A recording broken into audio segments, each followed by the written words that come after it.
南投县水里乡为了将社区绿美化，营造特色社区观光环境，将通到日月潭、朱温塔、香槟边拢种樱花，希望会使吸引游客去观光。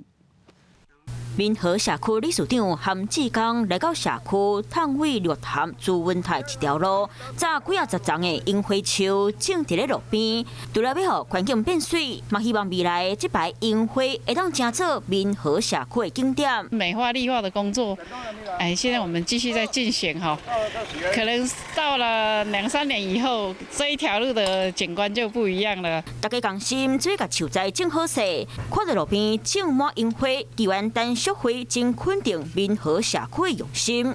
如果讲两边的这个樱花乃当栽种管理成功，这嘛是再创造一个新的一个景点。这条路即马虽望无观光建设，不过若是会当得到县府观光处协助，加上社区协会和民众的帮忙，未来有机会会当发展观光。